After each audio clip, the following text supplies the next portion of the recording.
Everyone knows the routine of being on a train during normal operation.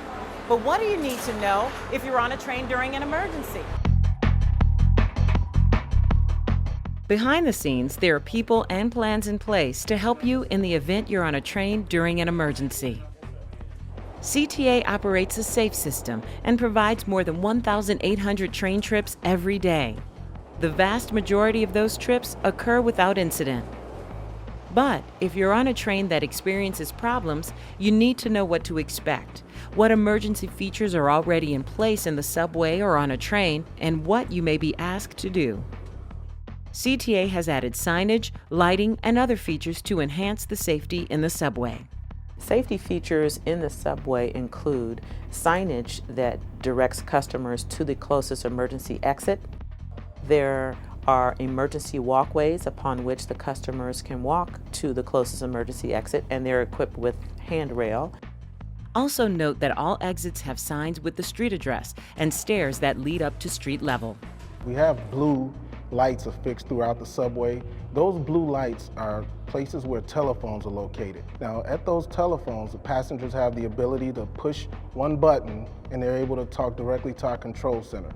Now, as they continue walking towards the emergency exit, there's a flashing blue light that would alert them to the location of that emergency exit, as well as a message that's playing that directs them to that emergency exit. The emergency exit is at the flashing blue light. The safety features inside the train include emergency response instructions, what to do if there's an emergency.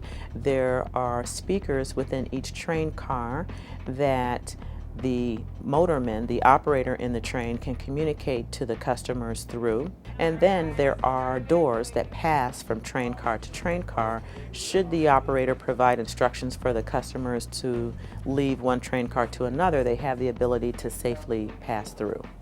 Both the Chicago Fire Department and Chicago Police Department are alerted to emergencies on CTA's system by personnel who are on duty at CTA's control center. Fire and police personnel train alongside CTA staff to familiarize themselves with CTA subway tunnels and elevated structure, so when they respond to the scene, they can provide assistance to riders as quickly as possible. As field employees, we're in direct contact with our control center. Our control center has direct lines to the police department, the fire department, and the OEMC. All CTA trains have a two-way intercom system which allows customers to talk to the rail operator in an emergency. If you're in an emergency situation, look for the blue light on the rail car lighting panel. Push the operator call button, and this will put you in contact with the rail operator. May I help you, please? It's very important to listen to CTA personnel or any other personnel that are on the scene at that time, because we've been trained to handle emergency situations. It's dangerous to self-evacuate because there are dangers our customers might not be aware of and might not be able to avoid. There is the third rail that has 600 volts of power. That power gets cut when we have emergency situations, meaning it would be turned off. But if customers self-evacuate, it might still be live. Likewise, there's a risk associated with potentially moving trains. If you're in a train in an emergency, never evacuate unless you are told to do so by a CTA employee or if your immediate safety is threatened. In most cases, the safest place for you to be is on the train.